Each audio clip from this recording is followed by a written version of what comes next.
Hello everyone, welcome to CLAT prep. आज से 22 of the जुलाई 2024 और जैसा कि आपको पता है कि हम डेली न्यूज एनालिसिस करते हैं और उसके बाद 20 क्वेश्चंस की प्रैक्टिस करते हैं। तो चलिए उसी सीक्वेंस को कंटिन्यू करते हैं और आज का पहला क्वेश्चन हमारे सामने, on which day was the international moon day celebrated recently. देखो इंटरनेशनल मून डे कब सेलिब्रेट हुआ था पूछा है, तो सिंपल से याद रखना 20 जुलाई, क्योंकि 20 जुलाई 1959 को क्या हुआ था कि जो आपका अपोलो 11 मिशन था, वो अपोलो 11 मिशन कहां गया था, छोड़ा गया था किसने, नासा ने। ठीक है, अब हुआ क्या था इसमें अपोलो 11 के अंदर, इसके अंदर जो नासा ने जब उसको छोड़ा तो उसमें हुआ क्या बेसिकली 1969 में कि सबसे पहला जो पर्सन था आप जानते होंगे, नील आर्मस्ट्रॉन्ग। ठीक है, नील आर्मस्ट्रॉन्ग ने क्या किया था, चांद के ऊपर अपना पहला कदम रखा था। तो किस दिन रखा था, 20 जुलाई को। तो इसे क्या कह देते हैं, इंटरनेशनल मून डे। जैसे अपना जो चंद्रयान 3 था 2023 में गया था। ठीक है, ये मिशन कब लॉन्च हुआ था, 14 ऑफ द जुलाई। कब पहुंचा, 23 ऑफ द अगस्त। तो 23 ऑफ द अगस्त को क्या सेलिब्रेट करेंगे हम इस बार से, अभी आने वाला है अगस्त, तो कौन सा, नेशनल स्पेस डे। क्या बनाएंगे उस दिन हम, नेशनल स्पेस डे। सिंपल सा याद रखना। ठीक है, उसके बाद चलते हैं नेक्स्ट क्वेश्चन के ऊपर। In which of the following has the central government approved a new military airbase. कौन सी कंट्री के अंदर नया एयरबेस बनाने की बात की जा रही है, सॉरी, तो कौन सी जगह पे, लक्षद्वीप। क्यों बनाने की बात की जा रही है, क्योंकि देखो अभी जो हमारा मॉरिशियस था ना, या हमारा जो मालदीव्स था, सॉरी मालदीव्स के हमारे रिलेशन खराब हो गए, वो हमसे अलग हो गया, मोहम्मद मुइज़ू वाला केस हम जानते हैं, चाइना की इन्फ्लुएंस में। तो हमने क्या किया, वहां पे अपना एयरबेस बनाने की बात की है। कहां पे, Lakshadweep. Option number D is the simple one question liner. ठीक है, नेक्स्ट है DMRC, Delhi metro rail corporation has inaugurated the e waste recycling box facility in collaboration with which of the following countries. DMRC ने क्या किया, जो ई waste है उसको manage करने के लिए एक फैसिलिटी स्टार्ट की, किसके साथ मिलकर, तो याद रखना Japan. Option number C is the right answer, simple one liner याद रखना। और अगर मेट्रो की बात हो रही है तो सबसे पहले मेट्रो कहां पर आई थी, तो आपकी Kolkata metro. Under water metro भी कहां चली है, तो कोलकाता मेट्रो। ठीक है, हुगली रिवर के अंदर। और बोट मेट्रो कहां चली है, तो याद रखना कोच्चि के अंदर। ठीक है, केरला। विच of the following state government has constituted SCR, state capital region like NCR. जैसे कि हमारा एनसीआर है ना, नेशनल कैपिटल रीजन, ऐसे एससीआर स्टेट कैपिटल रीजन किसने बनाया है, तो याद रखना आपके ऑप्शन नंबर ए उत्तर प्रदेश। उत्तर प्रदेश जैसे एनसीआर है वैसे क्या बनाना चाह रहा है, एससीआर बनाना चाह रहा है, सिंपल याद रखना। ठीक है, उसके बाद चलते नेक्स्ट। आप लोग मुझे कमेंट करके बताना नेशनल कैपिटल रीजन में कितने स्टेट को इंक्लूड किया हुआ है, दिल्ली, उसके साथ हरियाणा, पंजाब, कौन कौन से, आप मुझे यूपी कौन कौन सा उसमें आता है, मुझे स्टेट के नाम याद बताना कमेंट करके। ठीक है, which of the following supreme court has given rights to homosexual couples.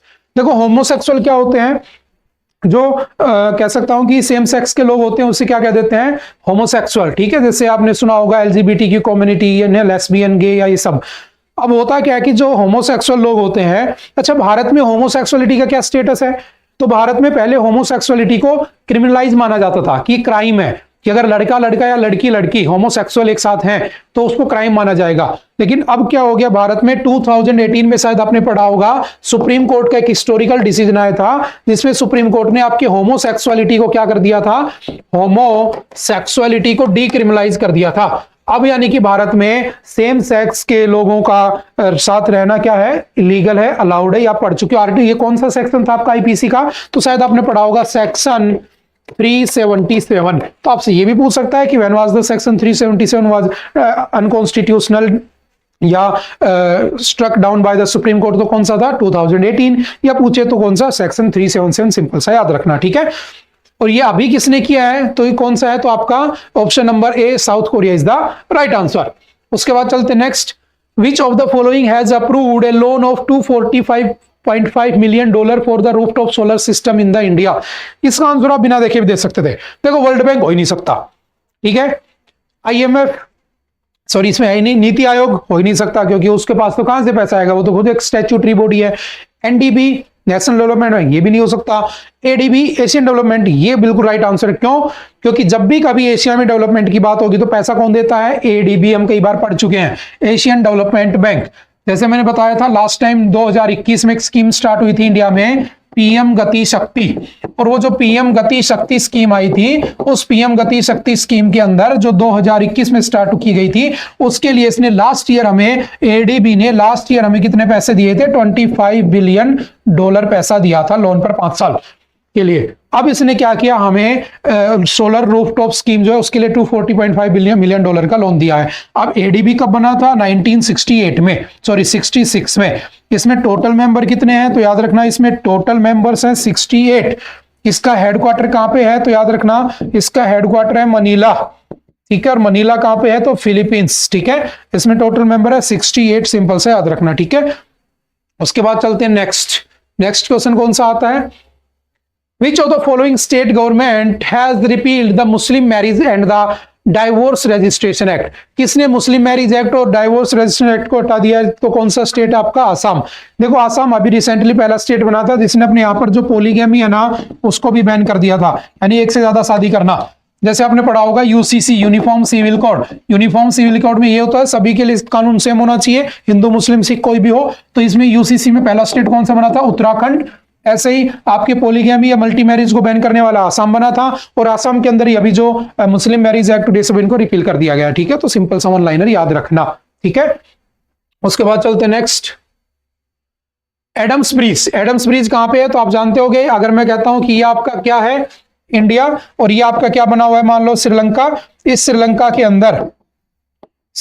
अंदर मैंने कहा, इसको दोबारा से बना लेते हैं ना, मैंने कहा कि यहां पर आपका क्या बना हुआ है? इंडिया, ठीक है, ठीक है। और यहां पर क्या बना हुआ है आपका? मान लो श्रीलंका, ठीक है। तो इन दोनों को कनेक्ट कौन कर रहा है? तो जो कनेक्ट करने वाला ब्रिज है उसे हम क्या कहते हैं? एडम्स ब्रिज, ठीक है। या इसी को क्या कहते हैं? राम सेतु, ठीक है। इसके इधर क्या है? तो इधर आपकी गल्फ ऑफ मन्नार।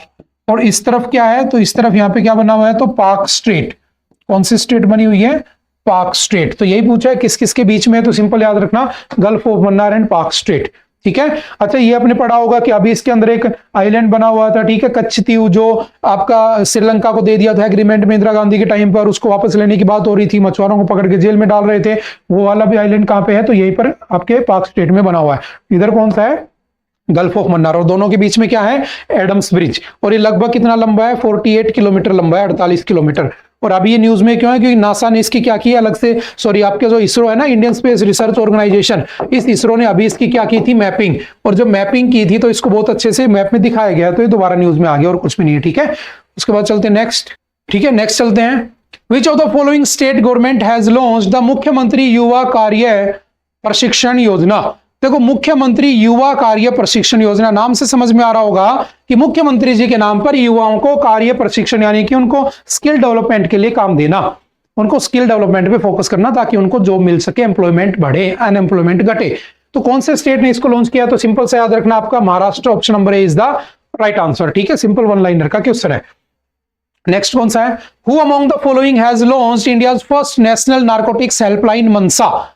देखो, हमारे इंडिया की पहली नेशनल नारकोटिक्स हेल्पलाइन है, जिसमें आप अगर कोई ड्रग्स वगैरह लेता पाया जाता है तो आप उसके अगेंस्ट शिकायत कर सकते हो। कोई ड्रग्स से परेशान है, लत नहीं छूट रही है गांजे की, है ना, तो वो भी उसके ऊपर क्या कर सकता है? अपनी उसमें हेल्पलाइन पे कॉल कर सकता है, ठीक है। बेसिकली ऐसे याद रखना, ठीक है, जो भी नशा होता है नारकोटिक्स, ठीक है। तो सिंपल याद रखना किसने इसको किया है? तो अमित शाह, यानी कि option number A is the right answer, ठीक है। उसके बाद चलते हैं नेक्स्ट, जो हमारा क्वेश्चन आता है, नेक्स्ट क्वेश्चन कौन सा है? प्रलय मिसाइल्स, जो अभी रिसेंटली न्यूज में देखी गई थी, प्रलय मिसाइल्स। ये Pralay missiles basically was developed by which organisation? किसने बनाया था? तो सिंपल याद रखना प्रलय मिसाइल बनाने वाला कौन है? डीआरडीओ, ठीक है, defence research and development organisation, जो 1958 में बना था, जिसके हेड कौन है आज के दिन? समीर वी कामत, ठीक है। सिंपल से याद रखना। नेक्स्ट है, who did president Joe Biden endorse as the presidential nominee after his withdrawal from the presidential race for the upcoming November 2024 election? ये हमने आज के एडिटोरियल में भी डिस्कस किया था। इसका राइट आंसर कौन सा है? तो Kamala Harris, option number C is the right answer, क्योंकि जो बाइडेन ने अपनी रेस से, प्रेसिडेंशियल रेस से अपना नाम वापस ले लिया है। When is the international chess day celebrated recently? कब बनाया गया इंटरनेशनल चेस डे? तो सिंपल से याद रखना आपका ऑप्शन नंबर डी, यानी कि 21 of the July is the right answer. Next चलते हैं, which state has recently become the best performing state under the PM Svanidhi योजना? जो आपकी पीएम स्वनिधि योजना है, प्रधानमंत्री स्वनिधि, देखो स्व का मतलब खुद, निधि मतलब पैसा, खुद पैसा कमाओ। तो पीएम स्वनिधि कब आई थी? तो सिंपल याद रखना 2020 में ये स्कीम आई थी, ठीक है। और किसके लिए आई थी? स्ट्रीट वेंडर्स के लिए, फॉर स्ट्रीट वेंडर्स। और स्ट्रीट वेंडर्स के लिए कौन से एक्ट के अंडर आई थी? तो the street vendors act, the street vendors act, जो कि 2014 में आया था। और इसमें क्या था कि जो स्ट्रीट वेंडर थे उनको फर्स्ट फेज फर्स्ट, ठीक है, फिर आया था फेज सेकंड और फिर आया था फेज थर्ड। पहले फेज में उनको दिए गए थे 10,000 रुपए, 10,000 रुपीज, सेकंड में 20,000 रुपीज एंड थर्ड वन में 50,000 रुपीज दिए गए। और ये उनको लोन दिए गए थे ताकि कोरोना के टाइम पर, कोविड में, वो लोग अपना जीवन चला सके, ठीक है। और इनके बाद इनकी जो इनकम है वो कहीं ना कहीं इंक्रीज हुई है। किसकी? जो ठेला लगाने वाले लोग, वेंडर्स क्या होते हैं? जो स्ट्रीट वेंडर्स जो ठेला लगाते हैं। कोरोना में सबसे ज्यादा दुखी वही हुए थे जो सरकारी जॉब कर रहा है, उसकी सैलरी आ रही थी, जॉब वाले थे उन्होंने पैसा कमा रखा था, लेकिन दुखी कौन था? ठेला वाला। सुबह कमा लेता है, शाम को खा लेता है, अगले दिन का भरोसा नहीं है। तो इन लोगों के लिए स्कीम आई थी स्ट्रीट वेंडर्स, ठीक है, स्वनिधि, ठीक है। इसके 3 फेज आए थे, बेसिक से याद रखना, ठीक है। और इसमें सबसे ज्यादा अच्छा परफॉर्म किसने किया है उसके बाद? तो याद रखना ऑप्शन नंबर डी, सी, यानी कि Madhya Pradesh is the right answer, ठीक है। यानी कि सबसे अच्छा इनकम स्ट्रीट वेंडर्स की इसमें बढ़ी है। रिसेंटली निपा वायरस, ये भी हमने आज के आर्टिकल में डिस्कस किया था। एक 14 ईयर 15 ईयर के लड़के की डेथ हो जाती है, ठीक है। तो कहां से निकला था निपा वायरस? तो बेसिकली आपके मलेशिया से स्टार्ट हुआ था, निपा नाम के एक गांव से, ठीक है, 1998 में। और 1999 में कहां आया था? सिंगापुर। और फिर उसके बाद ये चला ही जा रहा है, ठीक है। और अब अपने इंडिया में एक बच्चे की डेथ हो गई है, तो न्यूज में है। किससे फैलता है? तो फ्रूट बैट से फैलता है, ठीक है, फ्रूट बैट से, ठीक है। जूनोटिक डिजीज है, यानी जो जानवरों से फैलती हो। उसके बाद कौन सा है? No ex facto law is described. देखो नो एक्स फैक्टो लो कौन से आर्टिकल में है? तो नो एक्स फैक्टो लो है आपके आर्टिकल नंबर 20। आर्टिकल नंबर 20 में 3 चीजें जनरली। पहले क्या है? नो एक्स फैक्टो लो, ठीक है। एक क्राइम की, या कह सकता हूं जिस समय क्राइम किया था उस समय की पनिशमेंट होगी, ना कि उस समय की जब वो अरेस्ट होता है, ठीक है। फिर दूसरा कौन सा आता है? No double jeopardy. No double jeopardy का मतलब होता है एक क्राइम की एक सजा होनी चाहिए, 2 सजा नहीं होंगी। और तीसरा कौन सा होता है? नो सेल्फ इंक्रिमिनेशन, यानी कि आप किसी को खुद के खिलाफ गवाही के लिए फोर्स नहीं कर सकते, ठीक है। ये आपका no self incrimination, no double jeopardy और नो एक्स फैक्टो लो कौन से आर्टिकल में? आर्टिकल नंबर 20 आपके फंडामेंटल राइट्स है। नेक्स्ट है who can change the name and the boundary of a state in Indian territory. कौन चेंज कर सकता है? तो देखो आपका ना तो स्टेट गवर्नमेंट कर सकती है, ना प्रेसिडेंट, ना गवर्नर, पार्लियामेंट ही कर सकती है, ठीक है। उसके बाद नेक्स्ट कौन सा है? When did Adivasi Jallianwala massacre happened in India. देखो जो जलियांवाला बाग इंसिडेंट हुआ था ना, वो कब हुआ था? 1919, 13 ऑफ द अप्रैल, ठीक है। जिसमें पंजाब के 2 नेता थे, सत्यपाल और सैफुद्दीन किचलू, उनको अरेस्ट कर लिया गया रोलेट एक्ट के अंदर, जिसको काला एक्ट भी कहा जाता है, ब्लैक एक्ट भी कहा था गांधी जी ने। फिर जब उनके अरेस्ट का अपोज करने के लिए लोग वहां पर इकट्ठा होते हैं, तो वहां पर जनरल डायर आ जाता है, जनरल डायर आके गोलियां चलाने का ऑर्डर देता है और वहां पे लोगों को मार दिया जाता है। ये था जलियांवाला मैसेकर। सेम इससे 6 साल पहले कहां पर हुआ था? आदिवासी मैसेकर कहते हैं, जिसमें क्या हुआ था? आदिवासी लोगों को मारा गया था। क्यों? क्योंकि उस समय एक पर्सन थे गुरु, या उनका नाम क्या था? गोविंद गुरु। गोविंद गुरु ने 1913 में भील प्रदेश की डिमांड की थी, ठीक है। ये आज के आर्टिकल में भी हम डिस्कस कर चुके हैं। भील प्रदेश जो आजकल डिमांड चल रहा है कि भीलों को, ये आपके महाराष्ट्र, एमपी, यूपी और जो आपका राजस्थान है उसके अंदर कुछ क्या दे दिया जाए, जगह दे दी जाए और भील प्रदेश बना ले, ठीक है। तो उस समय पहली डिमांड हुई थी, तो 1913 में उनको मार दिया गया था। उसको क्या नाम दिया था? आदिवासी जलियांवाला मैसेकर, ठीक है। सॉरी, जलियांवाला नहीं है इसमें, आदिवासी मैसेकर, ठीक है। तो ये कब हुआ था? 1913, option number B is the right answer, ठीक है। नेक्स्ट कौन सा है? Which was the first state that was established on the behalf of the language. Language के बिहाफ पर बनने वाला पहला स्टेट कौन सा था? तो याद रखना आपका पहला स्टेट कौन सा था? Option number C, that is Andhra Pradesh, ठीक है। नेक्स्ट है Which article of the Indian Constitution describe that the president is the nominal head of the government? कौन सा आर्टिकल कहता है कि प्रेसिडेंट नॉमिनल हेड है? तो देखो अभी अमेरिका में प्रेसिडेंशियल इलेक्शन है, तो उसके अंदर वो न्यूज में रहता है, कभी ट्रम्प को गोली लग रही है, कभी वो जो बाइडेन अपना नाम पीछे ले रहा है, कमला हैरिस को आगे कर रहा है, तो न्यूज बनी हुई है। तो याद रखना भारत में जो प्रेसिडेंट होता है ना, वो एक nominal head of the government होता है और हेड ऑफ द स्टेट होता है। लेकिन यूएस का प्रेसिडेंट होता है ना, वो head of the state plus head of the government दोनों होता है, ध्यान रखना, ठीक है। तो कौन से आर्टिकल में है कि हमारा जो प्रेसिडेंट है वो नाम मात्र का है, नॉमिनल है? तो आर्टिकल 77। 52 में क्या है? There shall be a president of India. 123 में क्या है? उसकी ऑर्डिनेंस पावर, ठीक है। 213 में क्या लिखा है, सॉरी उसके 123 में क्या है उसकी ऑर्डिनेंस पावर, और 213 में क्या है गवर्नर की ऑर्डिनेंस पावर के बारे में लिखा है। ठीक है, अब चलते नेक्स्ट। आई थिंक आज के लिए इतना ही था। आई होप कि आपको चीजें समझ में आई होंगी। ओके, मिलते हैं दोबारा से नेक्स्ट लेक्चर में। Okay, bye bye, thank you, have a nice day.